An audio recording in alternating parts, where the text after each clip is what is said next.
دیکھیں جیسے میں نے تفصیل سے کل پریس کانفرنس بھی کی ہے اور اس میں میرے ساتھ وزیر صحت احتشام صاحب بھی بیٹھے ہوئے تھے. ہم نے صحت کے حوالے سے بھی بات کی اور جنرل صورتحال پر بھی میں نے بات کی.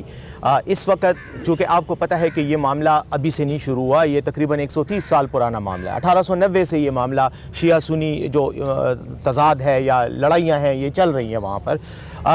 گزشتہ 2 مہینوں سے وہاں پر حالات خراب ہوئے ہیں. اکتوبر میں حملے ہوئے تھے, اس کے بعد نومبر میں ہوئے, اس کے بعد جب 21 نومبر کو آخری حملہ ہوا, آپس میں ان کی لڑائی ہوئی, کانوائے پر حملہ ہوا جس میں تقریباً 44 افراد جو ہیں وہ شہید ہوئے اور کچھ زخمی ہوئے.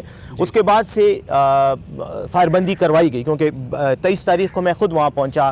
میرے ساتھ چیف سیکرٹری صاحب بھی تھے, میرے ساتھ inspector general police Khyber Pakhtunkhwa بھی تھے, کمشنر اور RPO صاحب بھی تھے. ہم وہاں گئے, ہم نے وہاں پر اہل تشیع کے جو عمائدین ہیں, رہنما ہیں, ان سے مذاکرات کیے. 7 دن کی پہلے فائر بندی ہوئی, 7 دن کے بعد وہ ایکسٹینڈ کی گئی 10 دن تک. صدہ میں ہماری اہل سنت کے رہنماؤں سے ملاقات ہوئی, جرگہ ہوا. ان تمام ایکٹیویٹیز کے نتیجے میں فائر بندی تو ہو گئی, پہلے 7 دن کی اور پھر 10 دن کی. اس کے بعد کوہاٹ میں گرینڈ جرگہ ہوا جس میں چیف منسٹر صاحب نے بھی شرکت کی. وہاں پر گرینڈ جرگہ کو ہی تفویض کی گئی ہے ذمہ داری کہ وہ امن کے لیے بات کرے اور مذاکرات شروع کرے, جو کہ شروع ہو گئے. اس کے بعد اسی گرینڈ جرگے نے غیر معینہ مدت تک فائر بندی کا اعلان کیا. تو انڈیفینٹلی اس وقت ہے.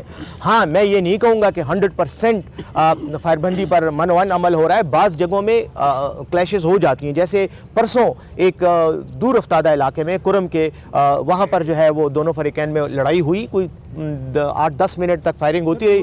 تو اس میں یہ ہوا کہ فائر بندی اس کے بعد فوراً ہو گئی, 7-8 منٹ تک فائرنگ کا تبادلہ ہوا, اس کے بعد ختم ہو گیا. نہیں اس طرح آپس میں چھوٹی موٹی دور افتادہ علاقوں میں بعض اوقات جھڑپیں ہو جاتی ہیں, لیکن فوری طور پر انتظامیہ FC ہے وہاں پر, پاکستان آرمی ہے, پولیس ہے, وہ قابو پا لیتے ہیں اور فریقین کو سائڈ پہ کر دیتے ہیں. اب رہ گئی بات کہ کیا اس وقت کیا پروگرس ہے.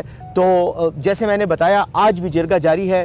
کچھ 1-2 دن کا اس میں تعطل آیا تھا اور اس کی وجہ یہ تھی کہ ایک جو فریق ہے ان کو اعتراض تھا, ان کو تحفظات تھے اسلحے کی حوالگی کے حوالے سے. ایک شرط جو صوبائی کابینہ کے فیصلے کے مطابق لگائی گئی ہے وہ یہ ہے کہ جب تک دونوں فریقین تمام بھاری ہتھیار جمع نہیں کرا دیں گے, حکومت کے حوالے نہیں کر دیں گے اور جو بنکر اور مورچے ہیں ان کو مسمار کرنا نہیں کریں گے, اس وقت تک نہ تو راضی نامہ ہو سکتا ہے اور نہ سڑک بند کھل سکتے. ہٹانا یہ شہرہ کس کی ذمہ داری ہے؟ یہ حکومت کی ذمہ داری ہے, لیکن آپ کو پتہ ہے کہ وہاں پر ایک ٹرائبل قسم کا سسٹم ہے, وہاں پر قبائل کی سطح پر یہ لڑائیاں ہوتی ہیں. اس لیے اور یہ کوئی چند گروہوں کی لڑائی نہیں ہوتی, بلکہ اس میں جب حملے ہوتے ہیں ایک دوسرے پر تو اس میں سینکڑوں ہزاروں کی تعداد میں لوگ لشکر بنا کر ایک دوسرے پہ حملے کرتے ہیں. تو اس کے لیے یہ ضروری ہے کہ قبائل کی مرضی بھی شامل ہو, حکومت انشاءاللہ لا انفورس کرے.